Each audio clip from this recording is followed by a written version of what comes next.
Hi, my name is Darren from HJ.tax, and we're the team that seeks to demystify that sometimes confusing world of international tax.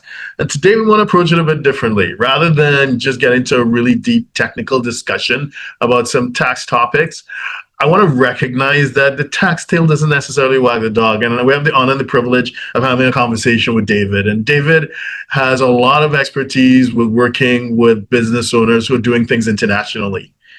David, would you like to introduce yourself? Sure. My name is David Deaton. I'm a co-founder with my colleague Ann Thompson, and we have started MindSalt 8 more years ago. Over the last 30 years, I've been working with organizations on the research and decision making and strategy within a variety of different contexts and sizes. So both internationally, for which I have some experience in, but then also in just a variety of sizes of organizations as well. $3 billion revenue organizations down to our local businesses, for which we have a lot of passion and heart for. Okay, fantastic. Right. And so we've got like an intro to strategy, but can Yeah. you layer that now, the strategic planning in a time of complete uncertainty and just Yeah. some turmoil, depending on what you're trying to do? For sure. What's interesting is that we do, as you noted, use the phrase strategic planning. And in some ways, I always tell people, I joke with them, I should say, that I actually don't know what that means because we have two words that are almost in conflict with each other. Sort of planning is that ultra intention, sort of very sort of discrete in how it lines things up. And strategy side might be a little bit more organic and it might be a little bit more discovery oriented. And so these two sometimes words keep us in conflict.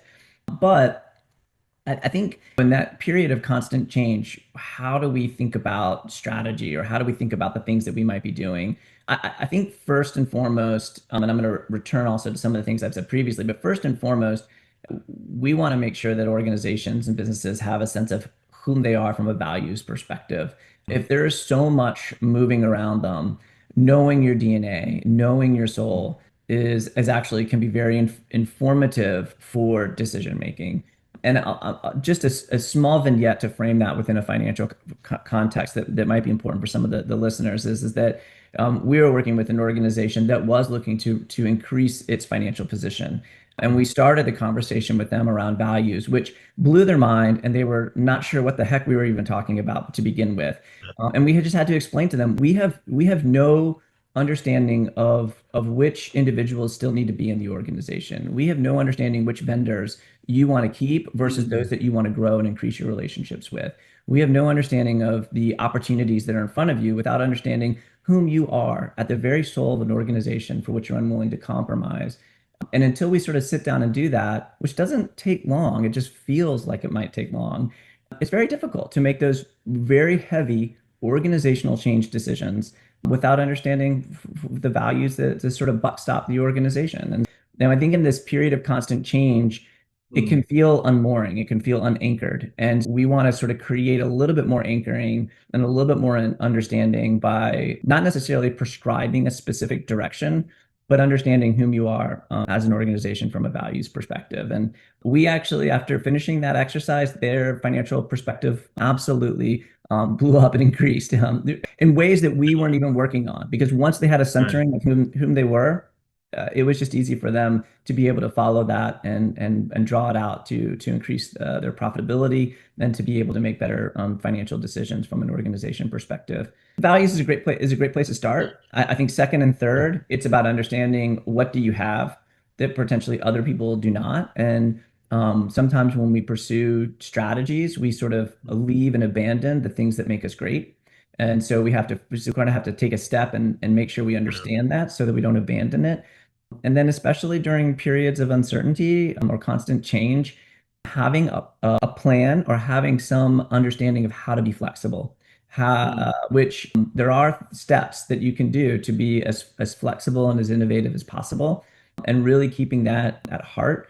You want to preserve the things that make you unique while being as open and flexible as possible in the other areas without compromising some of the values. And I think that's sort of a little bit of a formula, if you will, for navigating in a strategic context some of this uncertainty. And that is, again, it's kind of obvious, but it's well worth stating because for us, within the world of international tax, obviously the various values. The clients that reach out to me and say, "Could you talk on Signal?" And you know where this is going. You know where the conversation is going. How can I get away with this? How can I get away with that? As opposed to someone who says, you know what, I want to be fair. I just want to pay my fair share, no more, no less. I just want to optimize. For us as a team, it's super important that we remember who we are and not be tempted to go in a direction that's inconsistent with our own values, because then, we get lost, we lose ourselves. I hear you loud and clear. Yep. Okay. So, David, if someone wanted to reach out to you and to find out more about you and your team and perhaps engage your services, what's the best way to do that? How can they best find you? Yeah, wonderful. Both through our website and LinkedIn. So the website would be themindsalt.com. I'm happy to reach out. You can actually set up a meeting straight from the website as well.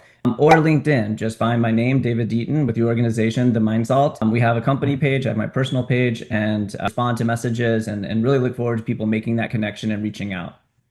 Fantastic. Thank you.